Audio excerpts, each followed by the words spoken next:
Ang bawat isang Pilipino ay kinakailangan lumabas, magsalita. Hindi ko sinabi na tayo ay gumawa ng harassment dito. Ipaglaban natin at kasarilan natin. Wala nang pag-aasa kundi ang bawat isang Pilipino uli.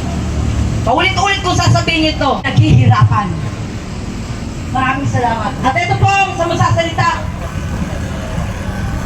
ang ating isang kababayan, si Joaquin Bordado.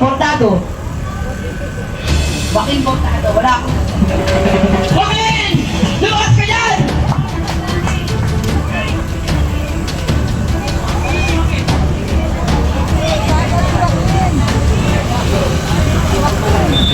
Ito na po si...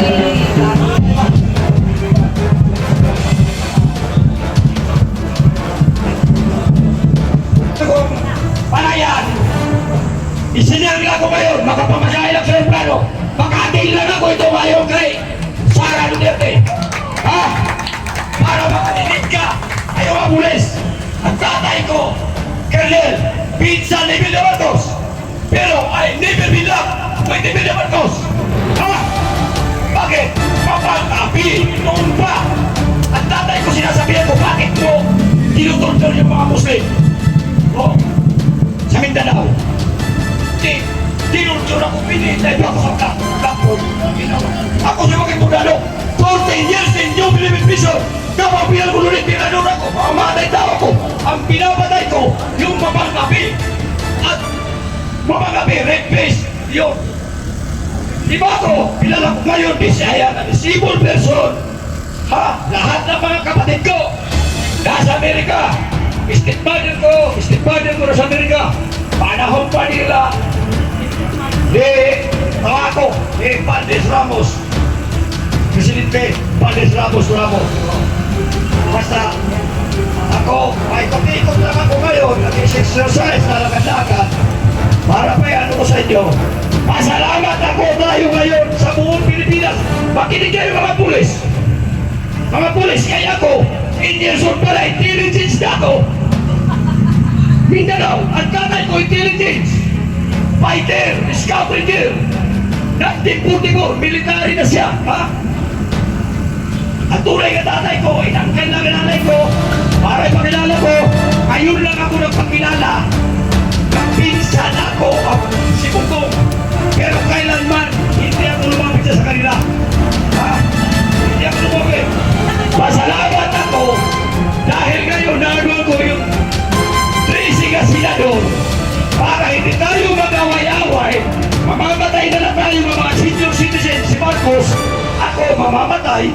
Si Marcos, ikaw senior. Iiwan natin sa mga bata ng mga pulis. Kawawa naman na magrarambulan na naman katulad ng ginawa ng tatay ni Bongbong Marcos. Alam ko, lumaki ako sa tatay ko na bata ni Pati Marcos, pati si Pabiaber. Ha? Nang pagbansan nyo, itinapo na tatay ko para magpinanmatay doon ng Muslim. Magpinatultor. Doon naglalayan sila. Usman Sali. Usman Sali, ha? Patay, umatay kayo ng Bautista. Ano nyo? Yung ganito nyo. Si Commander Lourdes Suarez. Si Imayret. Kabalo. During bata pa ako, intelligence ang pag sinabi intelligence, yan matalino. Marunong lang. Hanggang kinultur ako ng tatay kung nakulong ako. Wala akong pinatay ng Muslim, kahit isa. Hanggang sa loob, nag-trial kami. Pagtiglo pa, kasama ko yung mga tatong kalit, pamangkin ako sa nanay ko. Pamangkin ako, deprimitive mo ka na. Pero ito, pamangkin ko, masasayan na yung ano ko. Basta ako, nagpapasalamat ako. Si ganyan ako magsalita kayo. Sabi pa ni Vice President Sara, lahi kami ng yung mga galitin. Pag nagsalita parang galit. Si Duterte di matapang.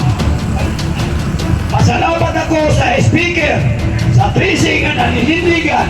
Kung babayaran man siya ng malita, o kahit na isang pan na ibigay sa'yo, hindi yan tatanggapin.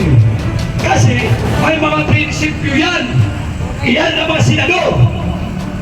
May mga pira na rin yan. Bongbong Marcos. Bongbong Marcos, I am the third cousin. Pero I never been love with you. Bakit? Papangati ka! Papagawain mo mga Pilipino, mga kulis! Mga nagkapipinayan noon, nagkababaldahan, nagkapagtutulad!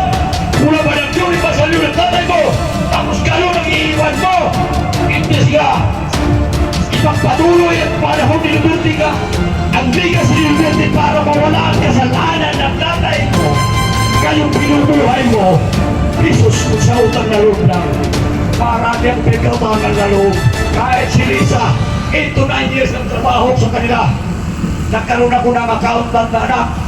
Diyan ako, pero pasalamat ako sa Tracy na senador. Makinig kayo.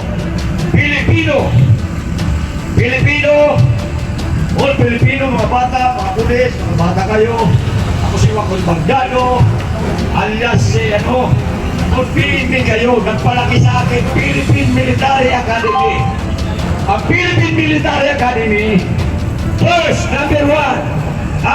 Yan mga sila Kanado, kilala ko yan. Hunasan, nagsama ka ni Lamintan. Lamintan, mga nauna sa kanya ng jet. Naglagay sa Trillanes is hypnotizer. Ayaw hypnotizer.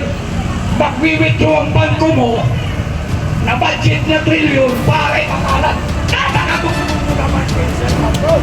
Kung may amadong buwan, graduate ako ng Military Academy. Ang professor ko, si Piruya, Gina Piruya. Unang-una ay ang no impeachment for VP Sara. Ang pangalawa ay ang bring PRRD back home to Philippines. At ang ikatlo ay ang pagsagot ng Supreme Court sa habeas corpus ni PRRD. Gaganapin ko ngayon ng Supreme Court ang habeas corpus.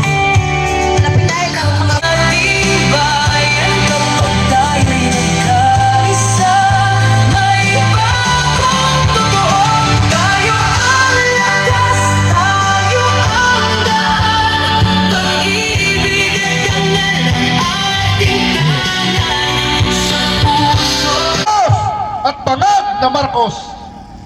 Nananawagan tayo sa lahat ng mga senador dyan sa loob ng Senado na sana hindi magbago ang inyong paninindigan sa ating impeachment kay VP Sara. At hinihiling namin na ibasura ang impeachment ni VP Sara right now. Dahil ang tunay na impeachment ay sa 2028. Yan ang tunay na impeachment.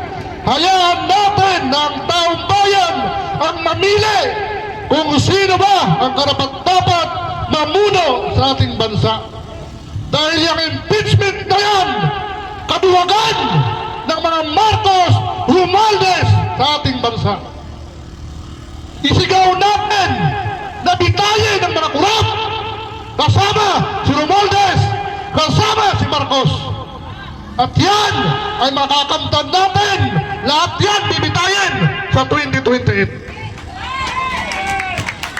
Gusto nyo bang makita na bibitayin si Marcos? Gusto nyo bang makita na bibitayin si Tambaluslos? Ang hamon ko kay Tambaluslos sa 2028, tatapatan kita. Hindi lahat ng mga waray-waray kaya niyong takutin. Dahil ako, totoong waray, taga-Tanawan Leyte, katabing bayan ng mga Romualdez, Tulusa. Pero nandito ako ngayon, tumitindig sa harapan ng Senado para manawagan na ibasura ang impeachment na yan. Ilang taon na lang, 2028 na. Hindi ba kayo makapaghintay? Hindi ba kayo makapagmos? At ngayon, pangalawang Marcos na ito. Sa ating mga kapulisan na nandito, sana maging patas tayo. Dahil kami, hindi kami mga bayaran. Kami mga voluntaryo na nandito. Pasala, kayo, ang sweldo nyo galing sa buwis ng taong bayan na dapat yung pagsilbihan at hindi nyo dapat itaboy. ang dapat yung itaboy, yung mga komunista, patista at papahirap sa ating bansa. At hari nawa, ang Panginoon ay sumaating lahat. At sunugin ang mga kaluluwa ng mga involved sa flood control. Yan lang po ang aking panawagan in behalf of our organization sa aming grupo United Citizens Crime Watch, kaisa, nakikiisa sa hakbang ng maisog. At ako rin po ang national founder ng aming grupo at ang chairman namin ay si Atty. Israelito Torion at ang aming becoming president si Atty. Mark Tolentino. Kaya sabay-sabay po tayo sabihin, bintayin ang mga kurap! Bintayin si Bongbong! Bintayin si Tampalusnos! Maraming salamat. God bless us all.